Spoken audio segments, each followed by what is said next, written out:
une petite heure. Bon, bonjour à tous. Comité d'organisation, je ne sais pas qui m'a balancé modérateur. Hein. Alors, je vais modérer. En réalité, j'ai discuté un peu avec Bernard Fauchot avant. Et puis, on s'est dit qu'il serait pas mal d'organiser cette heure de discussion avec vous autour de 3 ou 4 points qui nous paraissent importants dans une problématique de conservation intégrée, etc. Alors, notamment en écoutant tout à l'heure le discours de l'historien à propos de l'histoire de protection de la nature, moi j'ai failli poser des questions, puis finalement ça aurait été un peu hors sujet, sur une thématique d'éthique de l'environnement, et en particulier sur le problème des relations qu'il pouvait y avoir entre la conception de la protection de la nature en Europe, à la lumière de toute l'expérience des États-Unis, de la protection de la nature en Amérique du Nord, qui, comme vous savez, puisque vous êtes historien, est très riche, féconde et a un peu irrigué ce qui s'est passé en Europe par la suite. Alors, tout ça, ça nous amène à dire qu'on pourrait peut-être aborder un peu ces problématiques d'éthique de l'environnement d'une manière générale. Ensuite, un deuxième point qui nous paraîtrait important, c'est la notion d'espèces protégées. Jusqu'où protégées? Est-ce que la protection intégrale de tout est toujours souhaitable partout et toujours? Probablement pas. On a des exemples, par exemple le goéland, les oiseaux blancs, notamment les laridés, qui peuvent être de redoutables prédateurs en Camargue et ailleurs, qui posent des tas de problèmes. On ne peut pas les tuer parce qu'ils sont protégés. Et puis, à côté de ça, ils démolissent les colonies de sternes et d'avoine. Voilà. Un troisième point qui nous paraît important et qui est un peu dans la ligne des évolutions actuelles sur les politiques publiques de gestion de l'environnement, c'est de dépasser le cadre un peu singulier, nominatif et normatif de l'espèce pour déboucher sur des choses plus importantes, plus larges, plus intégratives, que sont les processus, les habitats, etc. Finalement, la protection de la nature, hein, c'est essentiellement protéger les fonctions qui se réalisent dans la nature et qui se réalisent par les espèces. Voilà. Alors, puis un dernier point, c'est un petit peu les limites de l'interventionnisme. Il y a une tradition qui veut qu'on ne peut pas correctement protéger et gérer sans intervenir. C'est un petit peu un procès qu'on a longtemps fait à l'ONF, qui considérait qu'une forêt non gérée, non aménagée était un épouvantable amas de broussailles. C'est évidemment complètement faux. Et il y a certainement des mesures de gestion qui consistent à ne pas gérer. Voilà. Alors ça, voilà, ça fait partie des... Hein, Bernard, hein, il y a une question de Grosjean. Voilà, on peut commencer. Ouais, non, mais c'est une question, puisque vous citez les points cardinaux. Ouais. C'est un petit peu quand même dans le programme de cette rencontre Bourgogne-Nature, évolution des milieux, on en a beaucoup parlé jusqu'à présent. Moi, je voudrais simplement mettre aussi à l'ordre du jour l'évolution des mentalités. Oui, tout à fait. On progresse. Allez, bon, alors, si on a 1 heure et maintenant un petit peu moins, comment on organise ça? Est-ce que les gens qui sont sur cette table-là et qui ont des mots, des choses à dire dans ces différents points, pourraient en 2 phrases, hein, pour laisser le plus de temps possible à la salle, donc il faudrait être extrêmement bref, donner un petit peu un point de vue sur ces différents points. Luc? Oui, mais je vais commencer par l'éthique de l'environnement. Le problème, c'est finalement le problème de l'anthropocentrisme.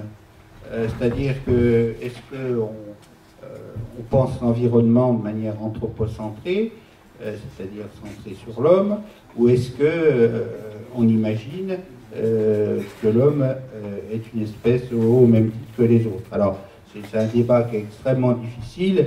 On voit bien que les 2 positions extrêmes sont à peu près intenables, parce que considérer que tout est fait pour l'homme, bon, toute la science, toute réflexion nous montre que ce ce n'est pas vrai malgré tous les finalismes. Et puis d'un autre côté, considérer que l'homme est une espèce comme les autres, c'est un non-sens, ça serait même un non-sens écologique, parce que le propre de chaque espèce, c'est d'abord de se préoccuper d'elle-même. Voilà, donc ce serait la première remarque que je ferais là-dessus. Et on ne pourrait pas plutôt faire sur, Jacques, sur les thèmes comme ça, et puis reprendre chaque thème. Oui. Tout le monde parle sur l'éthique de l'environnement, puis après... Oui, non, ce qu'il faudrait pour être le plus efficace possible. Toi, tu as dit 2-3 mots sur l'éthique. Effectivement, l'éthique de l'environnement est d'autant plus important qu'on s'en préoccupe au plus haut niveau maintenant, y compris de manière officielle. On recrute maintenant des philosophes de l'environnement. Le CNRS a recruté, par exemple, des philosophes de l'environnement dans notre labo qui débattent ces problématiques d'anthropocentrisme, biocentrisme, écocentrisme, etc. Là, c'est bien. Mais ce qu'on pourrait faire maintenant, c'est que Bernard et puis les acolytes là, disent un ou deux mots dans leur domaine de compétences sur l'un de ces 4-5 points qu'on a d'accord. Hein, voilà. Et puis après, ça démarre dans la salle. Bon, alors il y a des points mineurs puis des points plus importants. Moi je dirais un mot sur espèce, habitat, processus, c'est un médada. Effectivement, on a beaucoup parlé de la protection ou de la gestion des espèces. On a dit que celle des habitats était importante, ça a été bien souligné. C'est un peu plus difficile parce qu'on a plus de mal à définir un habitat qu'une espèce. Je pense que c'est déjà une difficulté technique. Mais il faut bien penser aussi aux processus généraux qui permettent la survie et le fonctionnement des écosystèmes. Et aujourd'hui, on est de plus en plus confronté à des problèmes de dégradation globale du globe terrestre qui concernent de grands processus comme le climat, le fonctionnement des océans, etc. Alors, pour prendre un exemple, ces échelons sont hiérarchisés. Si on veut protéger les sternes du bord de Loire, certes, il faut éviter que les baigneurs prennent des bains de soleil sur les nids de sternes, qu'on amène des chiens, etc. Bon, certes, il faut une protection directe, mais il faut d'abord protéger l'île, et l'île va rapidement se boiser, elle sera défavorable aux sternes. Donc cette nécessité déjà passe avant celle de la protection de l'espèce. Et puis, pour que la Loire abrite durablement des sternes, il faut protéger la dynamique fluviale, qui va non pas protéger une île, mais s'arranger pour que sur un parcours de 50 ou 100 km, l'érosion redonne régulièrement de nouvelles îles. Et à cette échelle-là, le processus dynamique fluvial va entretenir l'habitat. Et donc c'est dans cet ordre-là. L'important est déjà de protéger la dynamique fluviale, ensuite s'intéresser aux habitats, éventuellement s'il y a besoin, et en tout cas bien sûr à la protection directe des espèces. Donc ça me semble quelque chose de très important à notre époque. Non, je suis tout à fait d'accord avec Bernard. Alors, effectivement, je crois qu'il y a cette nouvelle approche que nous avons aujourd'hui, l'approche des fonctionnalités. Moi, je donnerai 3 petits exemples très rapides, très concrets. Premier exemple, le barrage de Maison Rouge, effacé en 98. Il a été construit en 1925. Qu'est-ce qu'on a fait comme mode de gestion? On a dégagé l'action de l'homme. Finalement, c'était ça. Dans les semaines qui ont suivi, dans les mois qui ont suivi, ce sont des milliers, des dizaines de milliers d'emplois marines qui sont revenus. 18 espèces patrimoniales qui se sont mises à reconquérir toute l'eau qui était avant stagnante et croupissante, qui est devenue courante et vivante. Donc voilà.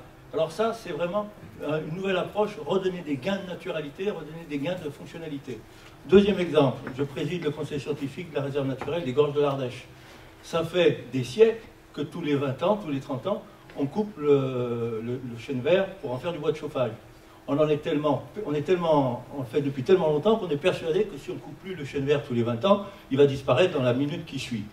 Et là, on a eu le courage, et là je rends vraiment hommage même aux élus, de dire, dans l'espace de la réserve naturelle des Gorges d'Ardèche, 1500 hectares, on va arrêter de couper. Et il commence à se passer des choses extraordinaires, notamment la ripicile qui est revenue, il n'y a pas que le chêne vert, et sur la ripicile, les rapaces qui se sont installés, etc. etc. Deuxième exemple. Troisième exemple, où on a osé la naturalité. Alors, je vous ai parlé de 1500 hectares. La totalité des espaces protégés en France, ça fait que 1%. Donc, dire que sur ce 1%, on va oser de la naturalité, ne me traitez pas d'intégriste. Hein, voilà, parce que sur ces 1%, il y a toujours des discussions et des compromis. On y reviendra. Et ça, c'est pas évident. Donc, troisième exemple, la réserve naturelle, on en parlait avec Bernard tout à l'heure, on a parté la réserve naturelle des hauts plateaux du Vercors. Dans la réserve naturelle, alors c'est assez rigolo, parce qu'on fait une réserve naturelle, Puis on se dit, on fait des compromis. Alors il y a de la chasse, il y a de l'exploitation forestière, il y a des moutons dans la réserve naturelle. Donc on dit, dans la réserve naturelle, on va faire une réserve. Vous avez bien entendu, hein, dans la réserve naturelle, on va faire une réserve qu'on appellera une réserve biologique intégrale, une URBI, 2200 hectares. Donc j'y vais très régulièrement, c'est pas loin de chez moi. Il y a du cerf, il y a de l'ongulé, il y a du loup, il y a éventuellement du lynx. Il y a des très très bonnes densités de chouettes chevêchettes avec des meilleures productions. Donc là, on peut observer ce qui se passe quand on n'intervient pas. On a absolument besoin de ces laboratoires, même s'ils sont sur une toute petite superficie.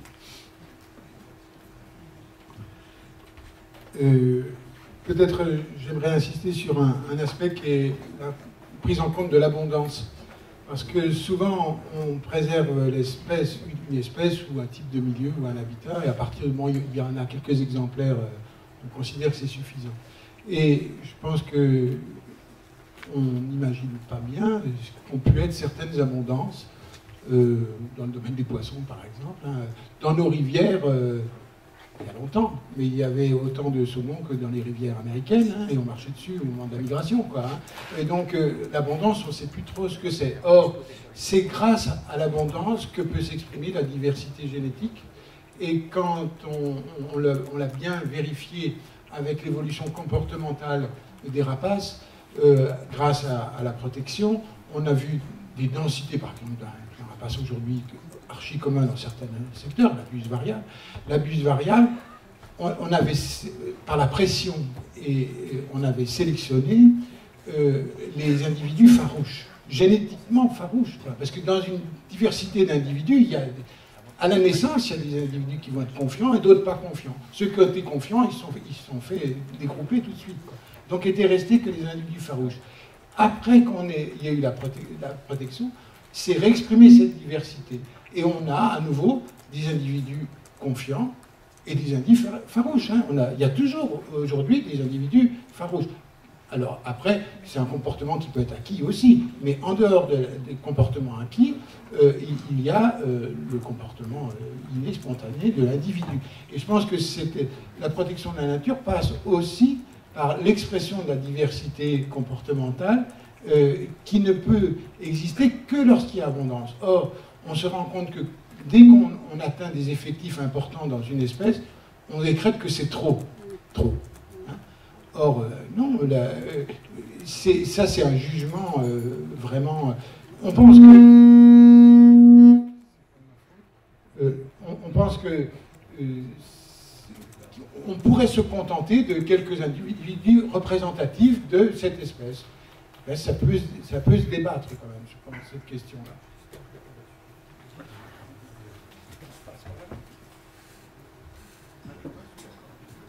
Merci. Bon, voilà. Alors, parce que maintenant, il faut ouvrir le débat sur ces différents points. Qui a parlé là-bas au fond, oui. Alors, est-ce qu'il y a un micro-baladeur comme ça qui est... Oui. Il faut éteindre celui-là.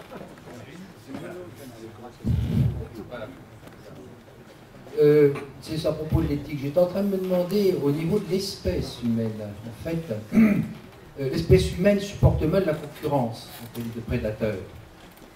On est quand même dans, je veux dire, c'est en fait, nos sociétés sont prométhéennes, du moins les occidentales. Il y a un bouquin là qui dit tout le temps qu'il faut dominer, qu'il faut croître et multiplier jusqu'à l'explosion, enfin, c'est pas moi qui l'ai dit, hein, c'est un bouquin assez connu. Et donc, ce côté prométhéen, finalement, de soumission de l'environnement va venir heurter directement la conception naturaliste. Est-ce que la nature est en dehors de nous? Bien, si nous, on est la nature, tout simplement. Le débat n'est pas du tout tranché, à mon avis, et puis il ne le sera pas. Mais enfin, je trouve que l'homme est un animal, quand même, qui n'aime pas la concurrence. D'ailleurs, le loup le sait, le poisson le sait, enfin, voilà. Oui, il y a beaucoup d'espèces qui n'aiment pas la concurrence. Hein. C'est pas propre à l'homme. Après, c'est le problème de l'empreinte écologique. Pour rebondir sur ce que disait Patrice, quand on parle en termes d'abondance, on a toujours l'impression d'effectifs totalement pléthoriques d'espèces. Bon, alors pour prendre l'exemple des rapaces auxquels il faisait allusion, on va admettre qu'il y a 600 000 couples de buses en France, il y a 60 millions d'habitants. Et l'empreinte écologique d'un homme, c'est autre chose que l'empreinte écologique d'une buse. Donc c'est vrai qu'il faut relativiser. Mais chaque espèce essaye autant qu'elle le peut d'occuper le maximum de place. Donc c'est normal de la part de l'homme en tant qu'espèce. Après, il y a la raison, et là, c'est un autre problème. Pour abonder dans ce sens-là, je dirais que l'espèce humaine, effectivement, comme toutes les autres, est compétitrice, mais l'espèce humaine a une particularité dans toute l'histoire de la vie. C'est la seule espèce qui a réussi à être aussi abondante, qui a réussi à être répartie de manière absolument universelle partout, et qui a réussi à modifier son environnement, sa niche, comme on dit. On parle beaucoup de la construction de niche par les espèces et les populations. Ben, l'homme a construit sa niche en faisant ce qu'il a fait sur la Terre. Et c'est la seule espèce dont certaines constructions sont visibles de l'espace, comme le grand mur de Chine, etc., etc. Alors évidemment, le problème qui se pose est que l'empreinte écologique, la domestication des écosystèmes qui est réalisée par cette espèce unique dans l'histoire de l'évolution, certains généticiens disent même que c'est un raté de l'évolution. Et si on a une position très biocentrique, effectivement, on peut dire que les dérangements qui sont opérés par l'homme sont un peu un ratage. Bon. Si on allait jusque-là, on pourrait, voilà, on pourrait s'interroger sur ce qui actuellement est très prégnant dans la littérature écologique scientifique très spécialisée, qui est le problème des points de basculement.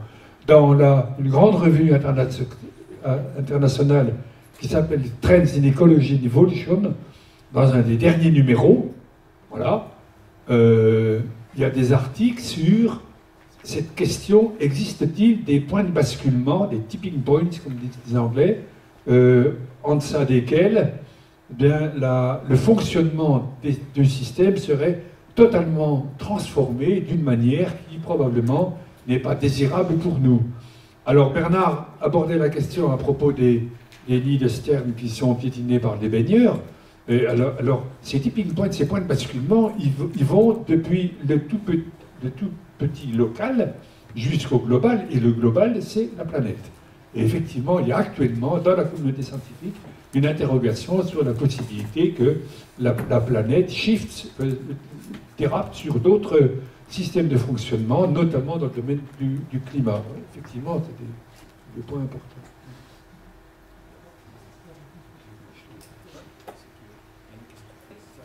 Je voudrais mettre en avant le premier point de l'intervention de Bernard Fauchot, disant qu'il y avait une modification globale, qu'il y avait un changement du climat, une augmentation du gaz carbonique, toute une série de facteurs qui nous échappent et qui s'imposent à nous.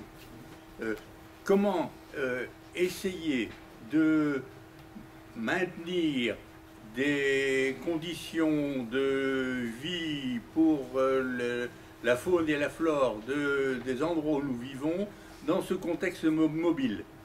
J'ai l'impression que nous sommes sur un tremblement de terre et que nous empêchons, nous essayons d'éviter qu'un verre d'eau ne se renverse. Tout bouge. Est-ce qu'on peut en tenir compte? Est-ce qu'on peut agir? Est-ce qu'il y a un moyen? Parce que si toutes ces choses-là ne s'étaient pas passées globalement, beaucoup de celles qui nous embêtent aujourd'hui et qu'on voudrait maintenir dans un état précédent ne se produiraient pas. Oui, alors moi ce que je voudrais dire, je rebondis sur les fonctionnalités. Vous avez parlé effectivement du changement climatique global, des variations de température, augmentation de température. Quand on regarde un petit peu l'histoire des populations animales, on se rend compte qu'elles en ont vu d'autres, et avec des changements parfois encore plus rapides, notamment à la sortie de la dernière glaciation. Par contre, c'est ce que disait donc Anthony Patrice, on avait des effectifs très très importants. Je donne l'exemple du saumon. Le saumon, s'il y a un réchauffement climatique, le saumon aujourd'hui il est réparti du Portugal jusqu'au Cap Nord. Ceux du Cap Nord, ils auront un peu de mal parce qu'il fera un peu plus chaud, pardon. Ils n'auront plus leur froidure en quelque sorte. Mais ceux du Portugal, il n'y a pas de problème pour remplacer ceux de la Loire, par exemple, parce que ce sont des saumons de rivière chaude. Mais le problème, c'est que les saumons du Portugal, ils sont 18 ou 22, ils ne sont pas des milliers, et voire des centaines de milliers. Donc, on a baissé les effectifs, donc on n'a plus l'abondance qu'évoquait Patrice, 2, on a baissé les fonctionnalités, c'est-à-dire les possibilités de déplacement. Et là, c'est un grand changement. Et donc, quand on discute avec des spécialistes de l'écologie, ils nous disent plus que c'est pas tant le changement climatique qui va entraîner des gros problèmes, c'est plus le temps de réaction, l'isolement des niches écologiques, etc., par les barrages qu'on peut faire, le fractionnement, voilà, hein, donc de ces habitats. C'est plus ça qui va avoir un impact sur les populations animales. Donc, du coup, ça revient à se dire, eh ben, travaillons sur la restauration des corridors, travaillons sur la restauration des abondances. Moi, j'aime beaucoup ce que dit Patrice sur l'abondance. J'ai eu le privilège d'aller faire une émission avec Nicolas Hulot au Kamchatka sur les saumons du Pacifique. Quand vous avez une rivière, il faut que je vous raconte ça en 30 secondes, quand vous avez une rivière où vous avez 5 millions de saumons qui remontent, il y a la place pour frayer que pour 2 millions de saumons qui remontent. Donc il y a 2 millions de saumons qui sont en train de frayer, ils libèrent des phéromones qui partent, et les 3 millions, ils attendent. Imaginez, mettez-vous dans la tête du saumon du Pacifique, qui a trouvé sa dulcinée dans le Pacifique Nord, qui lui a dit, je connais une petite rivière, un ruisseau, c'est magnifique, tu verras chérie, c'est mignon comme tout. Ils arrivent, ils sont 3 millions à attendre, il n'y a pas de place. Et ces saumons-là du Pacifique, ils ne peuvent pas revenir dans les océans après. Donc ils vont tous crever. Ça, l'homme ne peut pas le comprendre, il ne peut pas l'admettre. On est trop bête pour ça. Et pourtant, c'est ce qui fonctionne. C'est parce qu'il y a ces saumons qui remontent et qui vont crever sur place, qui vont nourrir la forêt grâce aux ours, etc. Donc des fonctionnalités qu'on a complètement oubliées, qu'on a complètement perdues. J'ai essayé de présenter ça dans mon bouquin sur les fleuves et rivières sauvages de France, mais les niches écologiques, c'est pareil. Les changements, Patrice a fait un très bon article sur les phoques en eau douce. Le phoque, pour nous, il est en mer, parce qu'on les a tous tués, hein, il ne restait plus que ceux de la mer. Et maintenant qu'on les protège un peu, ils reviennent dans les rivières. C'est comme le chamois, nous, dans les Alpes. Les chamois, maintenant, ils commencent à descendre dans les zones méditerranéennes. Il est dans les baronnies provençales. Il y en a même qui disent qu'il n'a pas sa place ici. Ben oui, on a fait une grande étude sur l'habitat du chamois, et on demandait s'il n'y avait pas un spécialiste de l'habitat du chamois. Et Jean-Pierre Choisy a répondu, oui, il y a un grand spécialiste, un expert, c'est le chamois lui-même. Et puis voilà, il faut beaucoup d'humilité hein, pour l'espèce humaine. Et je rejoins ce qu'on disait tout à l'heure par rapport au croisser, multiplier, hein, voilà, remplissez la terre, dominer les oiseaux, etc. Moi j'ai un PowerPoint qui commence comme ça, puis après je dis la consigne a été donnée, et deuxième slide, la consigne a été suivie.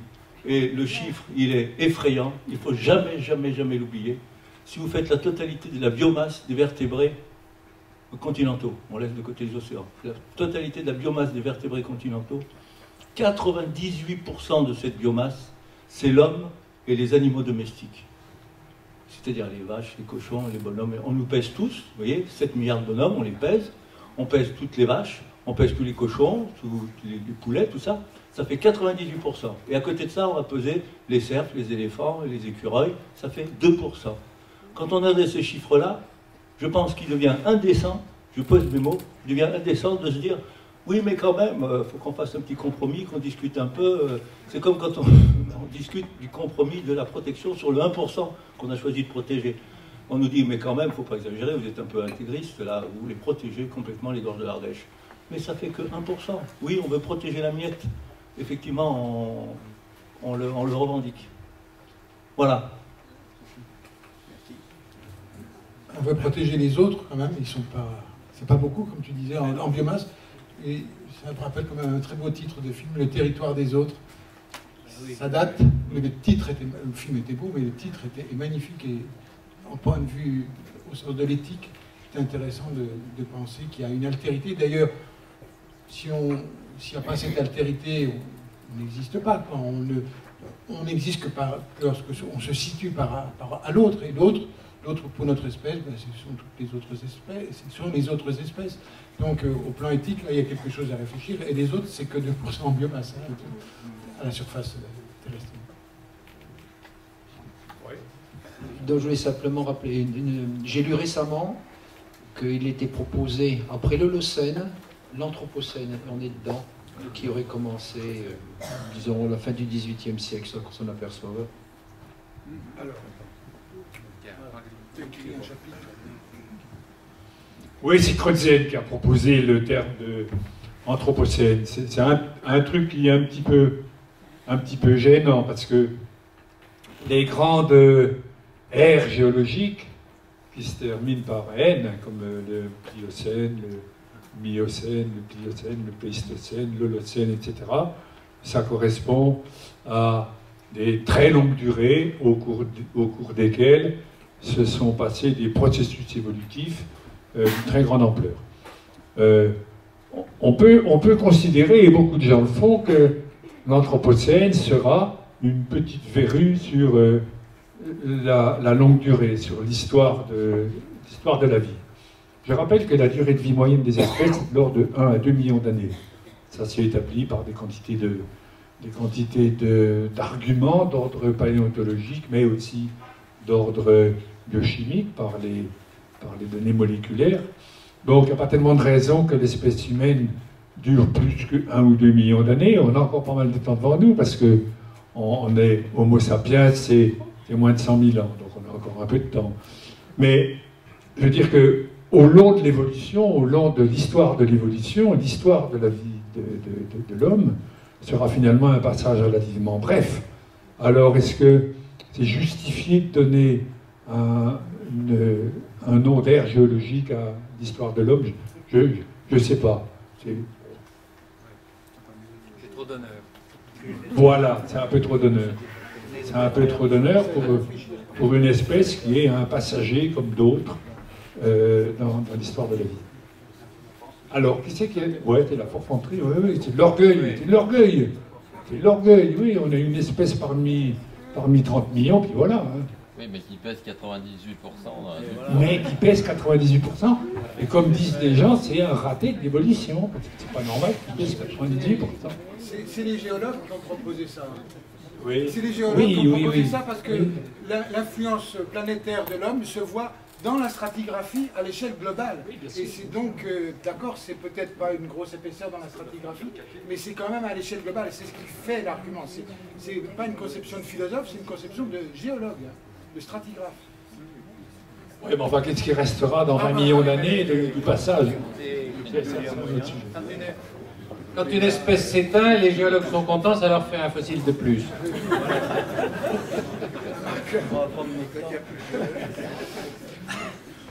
Bon, qui aurait des commentaires encore? C'est intéressant comme discussion, hein? On pourrait aller très loin. Hein?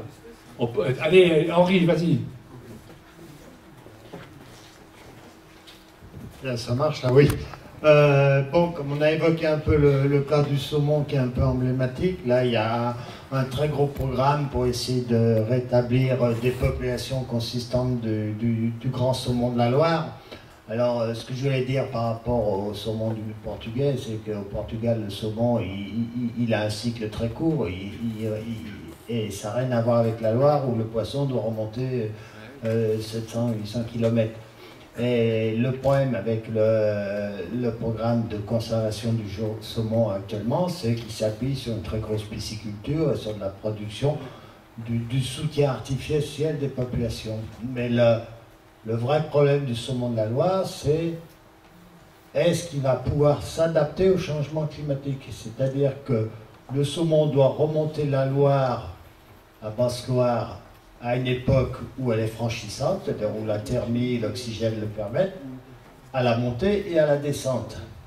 Et ça ne peut se caler que par sélection naturelle. Et donc, il ne s'agit pas de maintenir l'espèce en état, il s'agit de laisser à l'espèce sa chance d'évoluer, ce qui est beaucoup plus compliqué.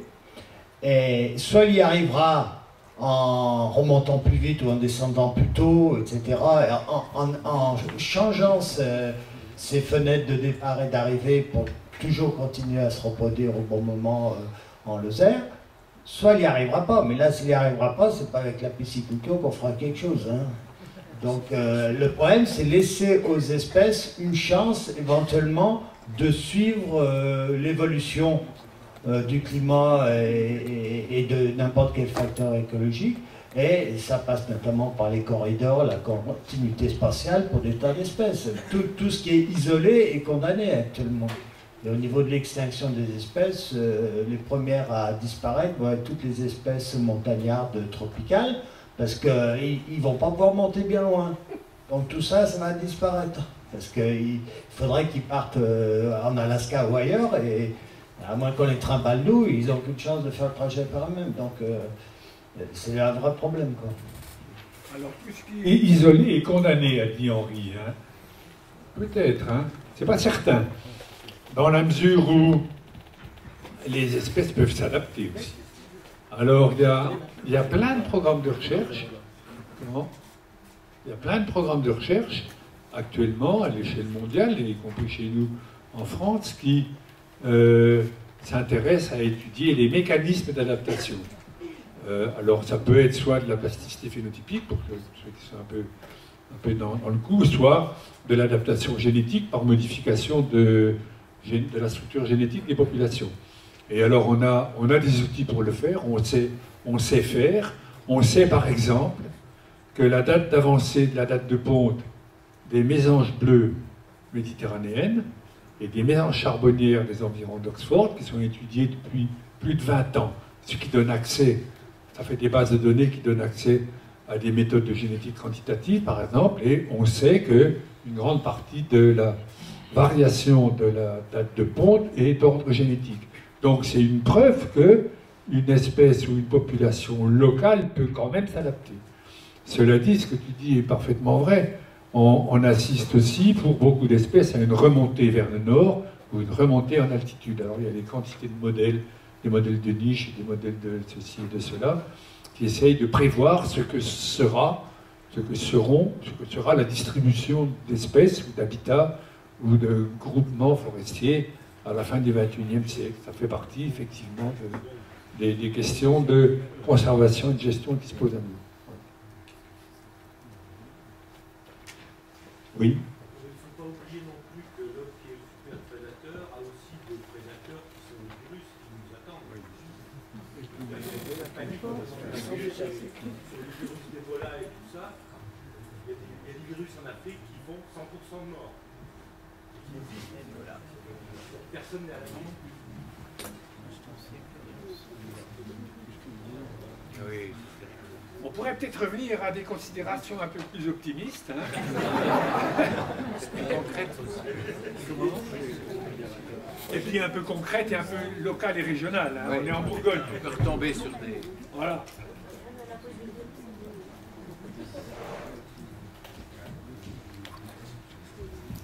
Oui, mais je voudrais revenir à ce qu'on a dit tout à l'heure, si on a abordé la question d'utile, nuisible.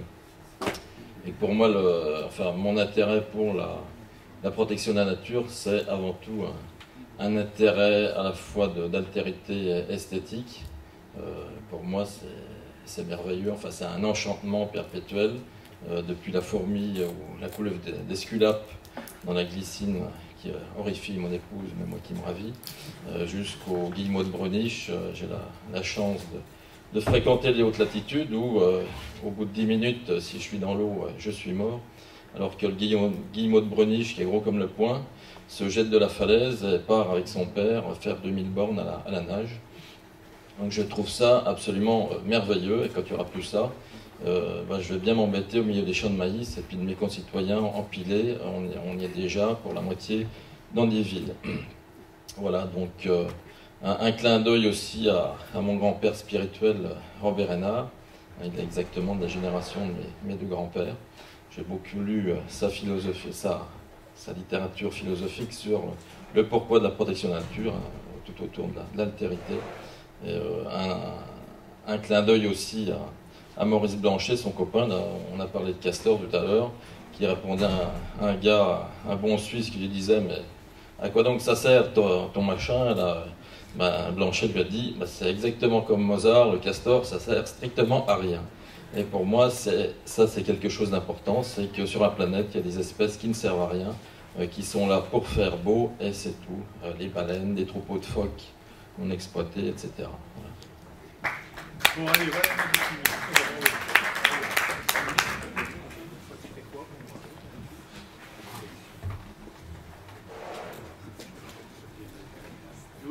Répondre, non, pas répondre, puisque je vais plutôt aller dans le sens de ce que disait Alain tout de suite. Hein.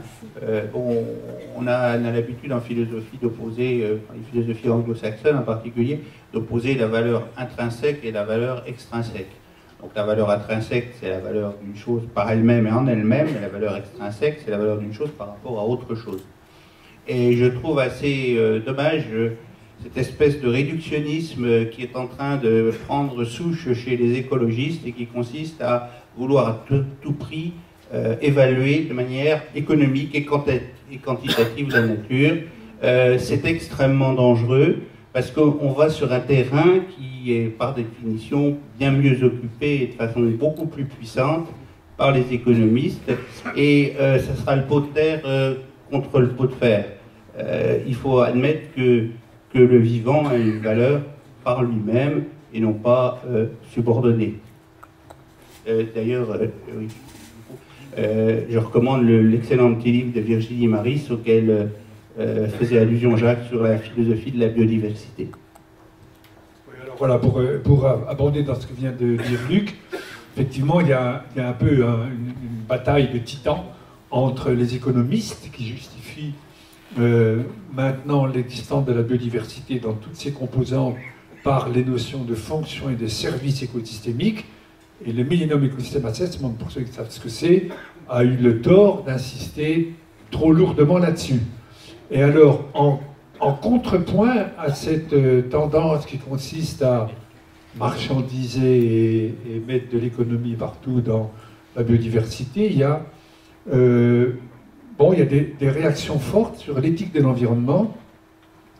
Alors Luc évoquait une philosophe qui s'appelle Virginie Maris, qui a effectivement écrit un livre qui s'appelle Philosophie de la biodiversité, et que je recommande, qui est très très intéressant, d'autant plus intéressant qu'elle importe un peu dans son livre, elle importe un peu en France et elle analyse dans son livre l'émergence de l'éthique de la biodiversité telle qu'elle est apparue en Amérique du Nord, hein, où, avec une école très forte, très puissante, etc. Elle a fait sa thèse à Montréal et elle apporte ça. Bon, c'est pour dire qu'on a, nous, en tant que citoyens, un peu à se positionner par rapport à cette tendance qui consiste à marchandiser la nature. Et de plus en plus, il y a de plus en plus de courants qui considèrent qu'on doit avoir de la considération morale pour l'animal, pour l'individu comme pour la population, comme pour l'espèce, et ça, c'est quelque chose qui doit interpeller aussi quelque part les économistes.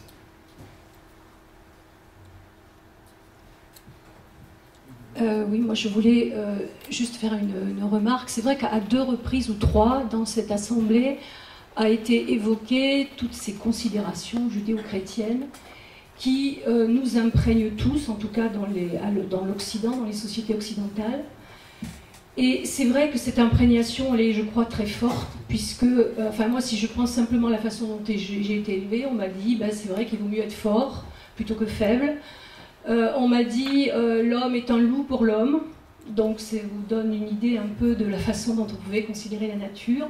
Et c'est vrai que si on regarde le fonctionnement des sociétés, toujours pareil, la société occidentale, on voit que la compétitivité, elle est j'allais dire, omniprésente, y compris dans le système scolaire, et je peux en parler, je suis enseignante. Donc toutes ces choses-là nous imprègnent fortement et nous amènent à avoir vis-à-vis de la nature un rapport de domination. Or, moi, je veux dire, en faisant un peu des études d'écologie, en écoutant les conférences qui ont eu lieu hier, c'est vrai qu'on se rend compte que dans la nature, et le magnifique exemple des symbioses mycorhiziennes qui nous ont été données hier, on se rend compte qu'effectivement, dans la nature, il y a aussi des rapports de coopération, des rapports de mutualisme qui peuvent aller jusqu'à la symbiose. Et je pense que nous avons, nous, un devoir, les naturalistes, et a fortiori si on est naturaliste et enseignant, c'est de montrer que dans la nature, si elle fonctionne aussi bien, si les cycles peuvent encore tourner de façon équilibrée, c'est parce qu'il y a aussi des rapports de coopération. Et je pense qu'on pourrait montrer ça et avoir vis-à-vis du grand public, vis-à-vis des jeunes en formation, il nous faudrait peut-être accentuer ces idées-là. Voilà, c'était juste une remarque pour être un petit peu plus optimiste. Alors, par rapport je profite que j'ai le micro, pardon, je ne vais pas mobiliser la parole, mais par rapport aux services écosystémiques, moi je suis dans l'agriculture.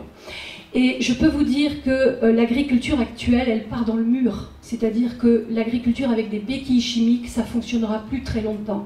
Il suffit que les réserves qu'on ait pressé les derniers gaz de schiste, je ne sais pas comment on fera des engrais azotés.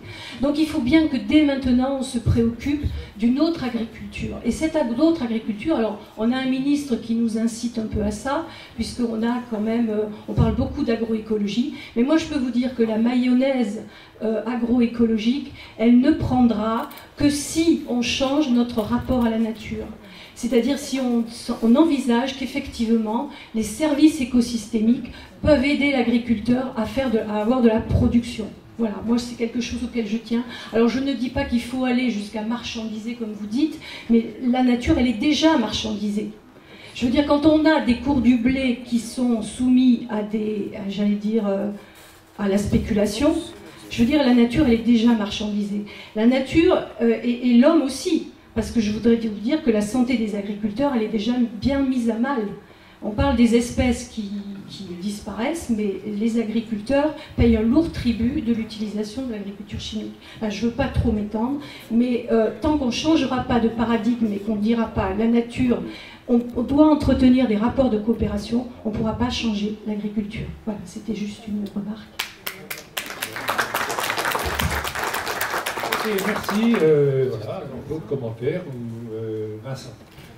Oui, une série de remarques pour répondre à Thierry Grosjean, Gilbert Cochet, puis de choses qu'on a entendues depuis hier.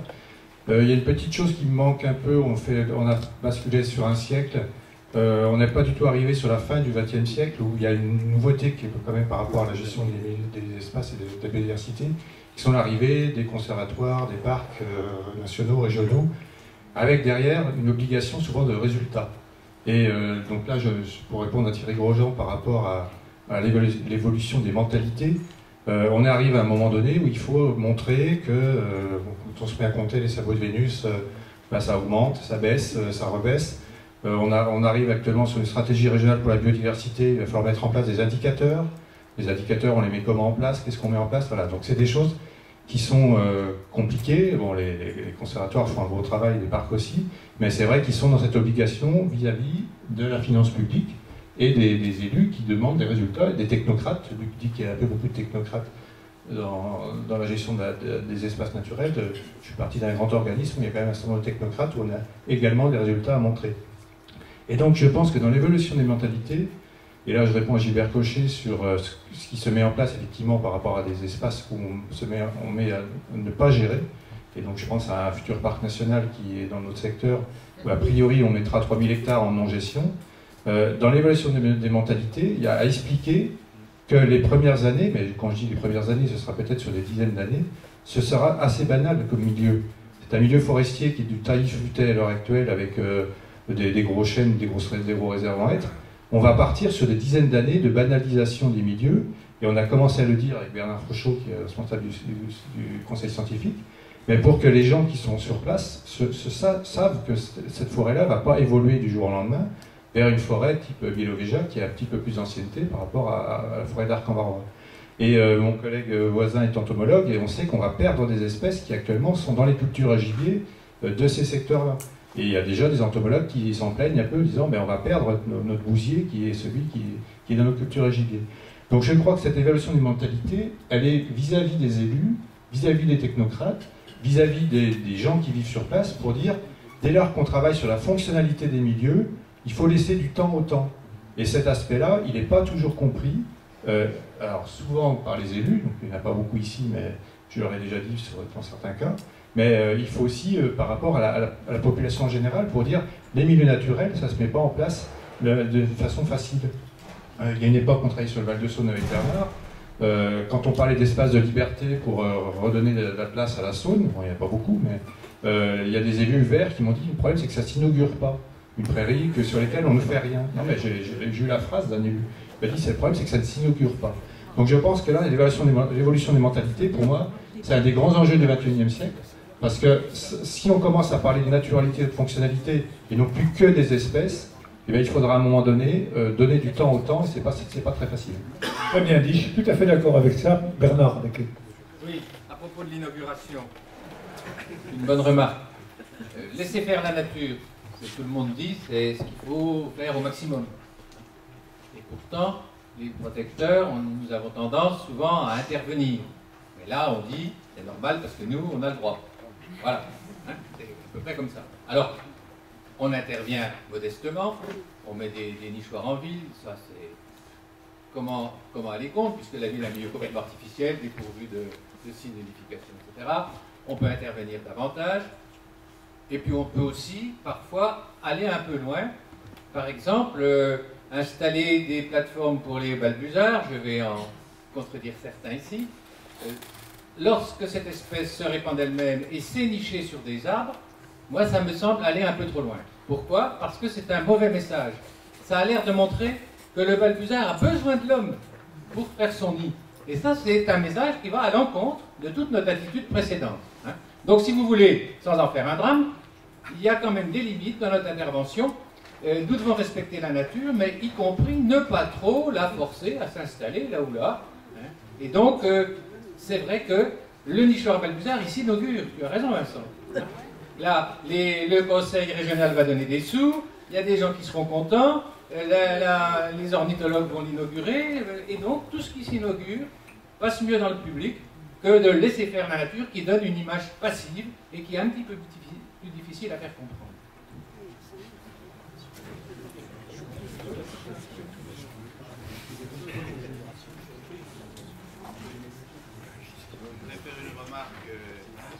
Non, je voudrais faire une remarque concernant ce qu'a dit Bernard. C'est une formule qui n'est paradoxale qu'en apparence. En fait, le non-interventionnisme est encore de l'interventionnisme, puisqu'on décide de ne pas intervenir. Donc on s'arroge finalement le droit de le faire.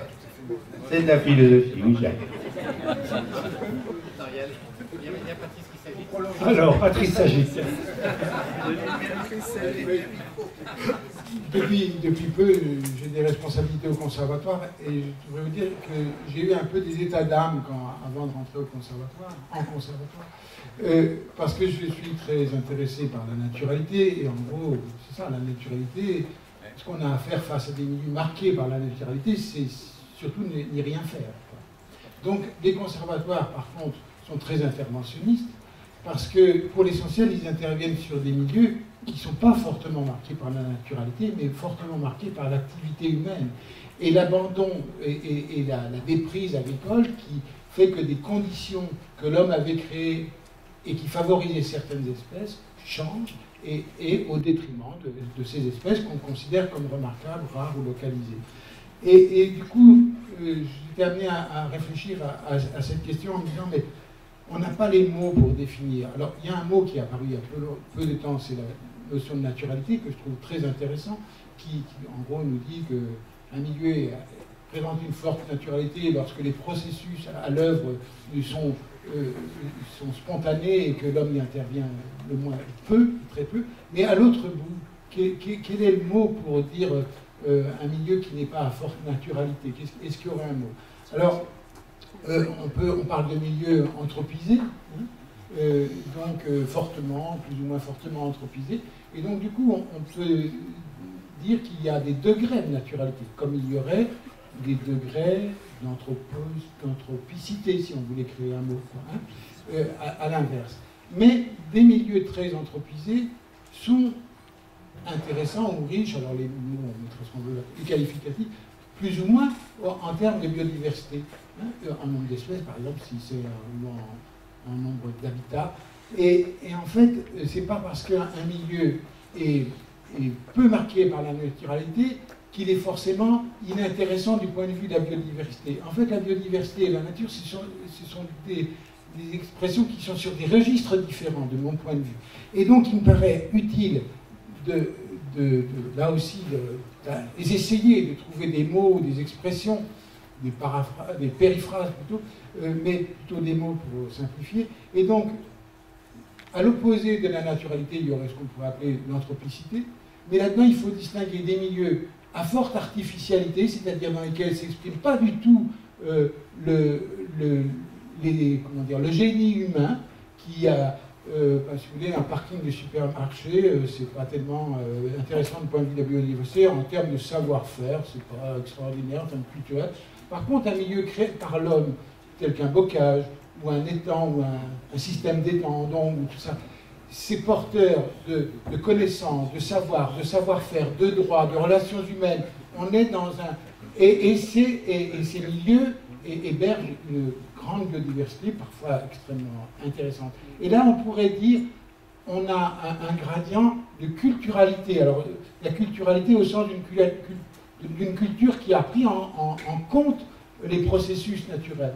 Donc, d'un côté, on a des milieux à forte naturalité, surtout leur foutre la paix, et de l'autre côté, des milieux à forte culturalité et donc riches de biodiversité, mais qui sont loin de la nature, et où là, il faut gérer. Alors, soit maintenir les pratiques, les savoirs pour garder ce qui me paraît intéressant, soit leur substituer des nouvelles pratiques, grâce au génie écologique, et pour maintenir des conditions d'habitat favorables. Alors, je trouve qu'on a besoin d'éclaircir tout ça, parce qu'on agit sans trop avoir les concepts ou les mots pour définir ce sur quoi on agit. Et il me semble qu'il y a à réfléchir ensemble sur ces questions-là. Je ne prétends pas avoir résolu en introduisant deux mots un peu bizarres et pas forcément sympathiques à utiliser, mais peut-être d'autres mots qui pourraient être utilisés à définir. Voilà, c'est juste une suggestion en termes de réflexion à partager. Oui, je vais rester dans l'évolution des mentalités dont on est parti, tout en naviguant jusque dans les milieux.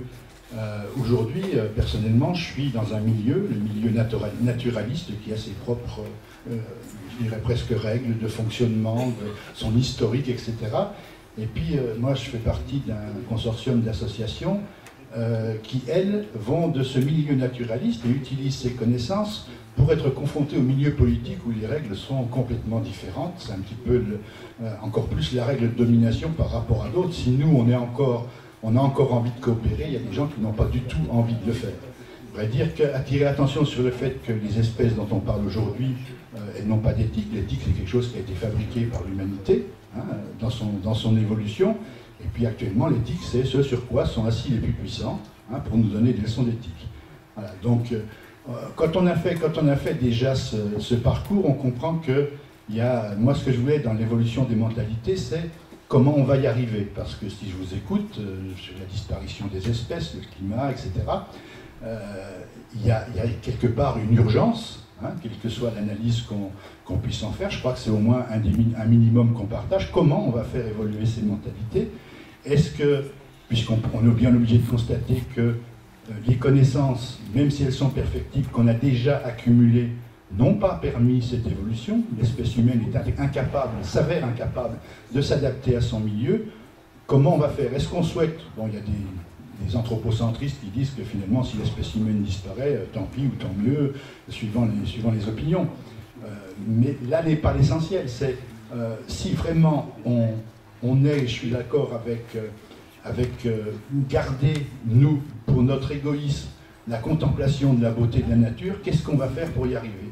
Qu'est-ce qu'on va faire pour lutter, alors je dis, contre la FNSEA, contre un préfet qui veut donner l'autorisation de construire sur une zone inondable, sur une zone humide, un supermarché avec une station d'essence? C'est des projets concrets comme ça qu'on a envie de se coltiner.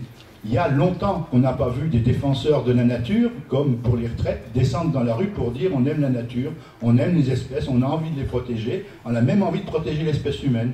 Et je crois que quelque part, eh bien, il va falloir qu'on réapprenne à descendre dans la rue pour dire ce qu'on aime, qu'on a envie de coopérer, qu'on a envie de défendre, mais que quelquefois, comme les associations que je représente plutôt ici, on a envie de se battre et d'empêcher quelque chose. Oui, d'abord, merci. Très bien, très intéressant. Bon, il faut donner une date, Thierry. Bien, écoutez, alors après cet appel au militantisme, moi je vais revenir sur une proposition qui a été faite en 2010 par le professeur Lefebvre, du Muséum d'histoire naturelle à Paris, lors du lancement de la rédaction de la stratégie nationale sur la biodiversité à Chamonix. Donc une grande conférence qui avait permis de mettre autour de la table beaucoup de parties différentes, on va dire, de la société. On allait jusqu'à la philosophie durant cette conférence. C'était intéressant parce qu'on voyait des points de vue qui dépassaient le niveau de la science, le niveau des gestionnaires de l'espace. Et le professeur Lefebvre a dit quelque chose qui n'est pas trop retenu, mais que personnellement j'aimerais bien qu'on retienne en Bourgogne, et peut-être qu'on verra dans le cadre de la stratégie régionale sur la biodiversité, si on réussit à le mettre en œuvre. C'est finalement qu'est-ce qu'on va essayer de protéger comme nature. On ne sait pas. Alors il nous proposait de faire un parallèle avec la directive cadre sur l'eau. Dans le domaine de l'eau, pour l'eau potable, on a défini au niveau européen des obligations de bonne atteinte de la qualité de l'eau en 2015 par masse d'eau. C'est-à-dire que sur des territoires donnés, des bassins versants, des masses d'eau, il y aurait un objectif de bonne atteinte de qualité. Et pour l'eau, c'est facile, on est dans la physico-chimie. On définit le taux de nitrate, le taux de phosphate, le taux de ce qui est acceptable pour l'homme, voire pour les milieux naturels. Pour la biodiversité, le paramètre il est beaucoup plus complexe. Mais il nous disait, essayons de faire le parallèle et définition des masses d'eau, donc des territoires.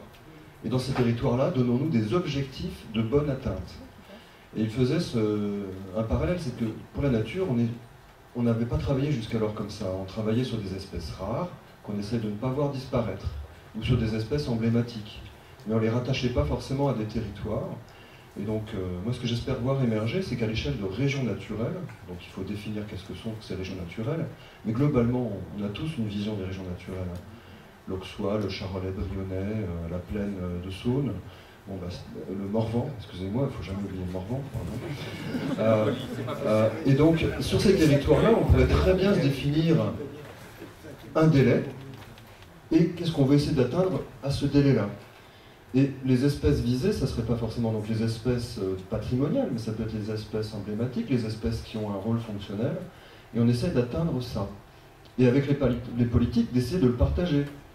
Alors aujourd'hui, on est sur des systèmes d'intercommunalité. En termes d'urbanisme, de plus en plus, la loi pousse pour aller travailler à l'échelle de territoire. Moi, je crois que tant qu'on n'arrivera pas à ce minimum-là, on n'aura pas de politique dans nos ateliers. Aujourd'hui, je crois qu'il n'y en a pas ce matin. On sera chacun dans nos bulles, donc entre naturalistes aujourd'hui, et puis les politiques dans d'autres bulles. Et donc il faut dire qu'il faut vraiment inscrire dans les politiques de territoire la biodiversité comme l'eau potable. D'où la directive 4 sur l'eau est certainement nettement mieux construite que la directive habitat et la directive oiseau. Oui, bien. Voilà. Oui. On peut revenir à nouveau sur la problématique espèce, habitat, processus avec ton intervention, puisque dans le fond, abandonnons un peu les espèces rares, en tout cas ne pas se focaliser dessus, et sur des régions naturelles qu'on pourrait prendre pour cible, ce sont bien les habitats et les processus généraux de distribution de pesticides, d'atteinte au débit des rivières qu'il faut arriver à maintenir en bon état. Et en s'attaquant d'abord au processus et ensuite aux habitats, on protégera non seulement les oiseaux et les mammifères qui ont occupé plus des 3/4 des interventions sur les espèces, mais on protégera aussi les plantes, dont on a fait un moindre usage dans nos discussions, le sol et toute la somme d'espèces que Célos nous avait montré, la somme d'organismes qui faisaient l'essentiel de la biodiversité et dont on ne parle jamais. Et c'est bien en protégeant d'emblée les habitats et les processus qu'on peut espérer s'intéresser à toute cette biodiversité. Oui, alors, il y a deux mains qui sont venus en même temps, alors c'est priorité au Régis. Régis avait demandé la parole.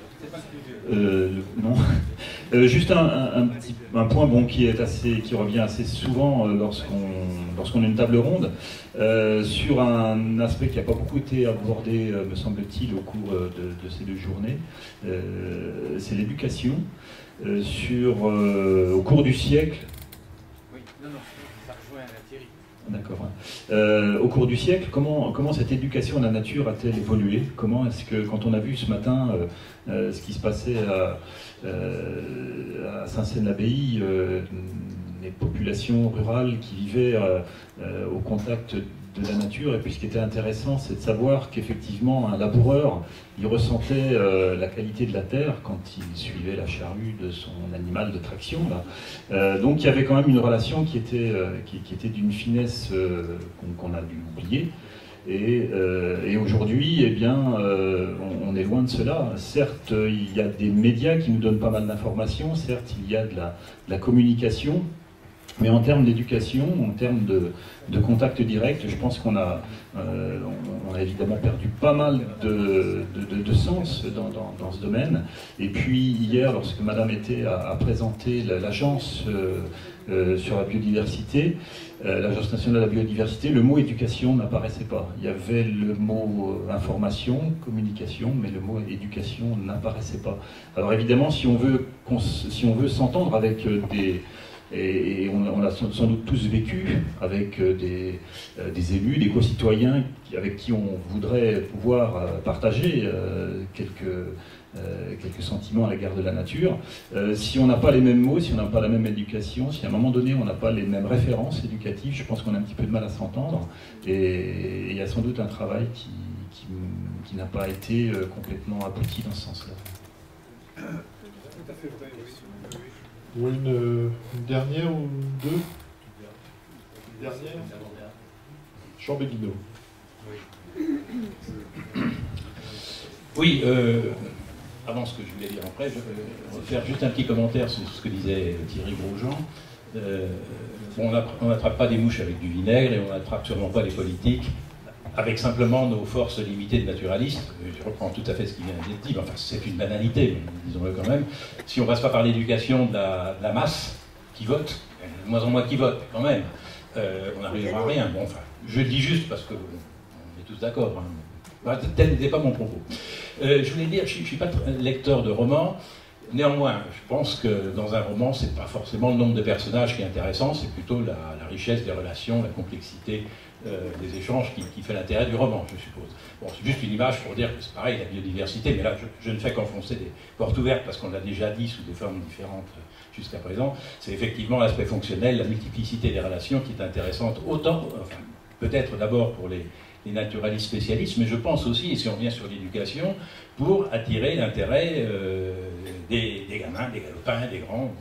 On peut passionner sur la nature, je pense, par l'esthétique, hein, comme disait Alain, par différents aspects presque un peu sentimentaux, mais aussi éveiller la curiosité par la complexité de ces processus, quitte à regarder que ceux qui sont les plus simples. Et tout ceci pour dire, parce que là je ne fais que répéter tout ce qui a déjà été dit, tout ceci pour revenir à ma petite marotte, qui est de dire que on s'est quand même beaucoup focalisé sur des espèces qui sont spectaculaires, rares, spectaculaires, belles, mais qu'il y a, par exemple dans le monde des insectes, quantité de toutes petites espèces qui ont des mœurs souvent beaucoup plus intéressantes que celles de nos plus beaux papillons.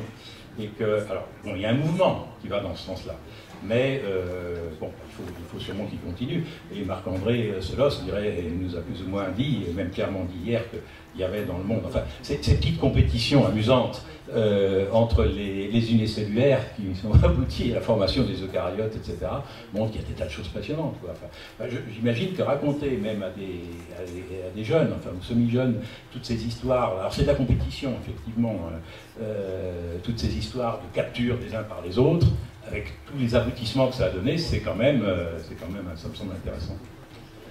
Voilà. Bon.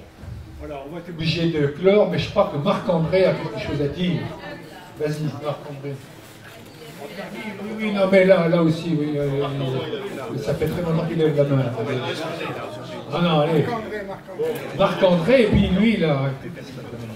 Bonjour, Roger Leisen, Office national des forêts. Donc, moi j'ai été réveillé dès le début de la table ronde parce qu'on a dit ONF à Matt Broussailles.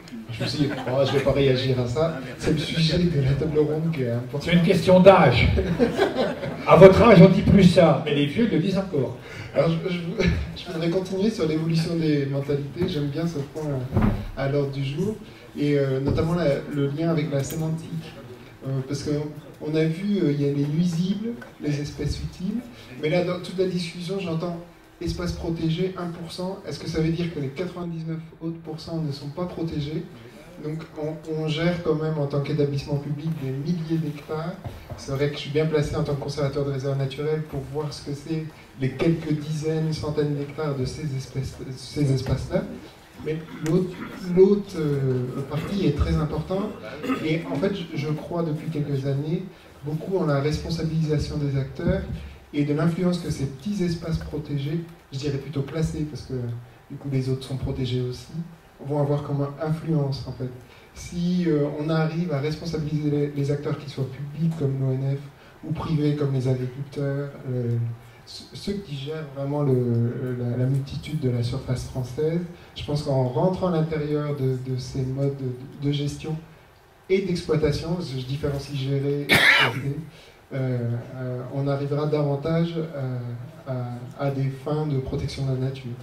Tout à fait, c'est très bien dit, je suis tout à fait d'accord avec ça. Allez, Marc-André, tu finis la table ronde. Un petit peu d'artifice, j'espère. Oui, je suis gêné de la terminer parce que je voulais juste en l'ouvrir, mais bon. Je veux dire par là que le sujet dont je voulais vous parler, c'est le fait qu'on ne change pas des gens qui sont déjà éduqués. S'ils sont abîmés, ils sont abîmés. S'ils marchent bien, ils marchent bien. Notre seul espoir, c'est la jeunesse.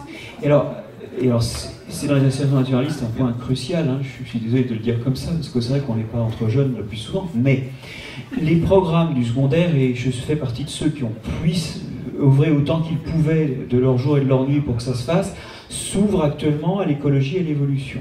C'est vrai pour le lycée, c'est vrai pour le programme de classe préparatoire aussi. Petite remarque, classe préparatoire, BC, donc prépa agro, une petite anecdote. Il y a maintenant sur 180 heures, au total une trentaine d'heures d'écologie et d'évolution. C'est pas énorme, hein, mais c'est mieux que zéro. Ce qu'il y avait avant, c'était zéro. Remarque d'un prof de classe préparatoire sur la liste, sur le forum des profs de classe prépa. Mais à quoi ça sert à un futur ingénieur agro ou un futur veto de connaître, d'avoir des notions d'évolution ou d'écologie? Bon. Alors je vous laisse savoir le travail qu'il faut faire, mais j'en viens au point utile. Demain, on va aussi refaire les programmes de collège dans la même perspective. Et maintenant, il y a de la pollinisation, il y a des mycorhizes, on a essayé d'inscrire ces concepts dans du réel, des choses qui sont partout autour de nous. Or, cette remarque de ce prof de prépa nous rappelle une chose, c'est que les enseignants ne sont pas forcément aujourd'hui formés pour s'approprier ces nouveaux programmes et l'État n'a plus les moyens de faire de la formation continue. Et donc j'en viens à ce qui est l'ouverture que je voulais. Je pense qu'aujourd'hui, il y a une place pour les sociétés naturalistes, les sociétés scientifiques, aux côtés des enseignants du secondaire, voire même de ceux de classe préparatoire, qui sont éventuellement perdus dans le contact avec la réalité qu'on leur propose, dans les nouveaux concepts qu'on leur propose.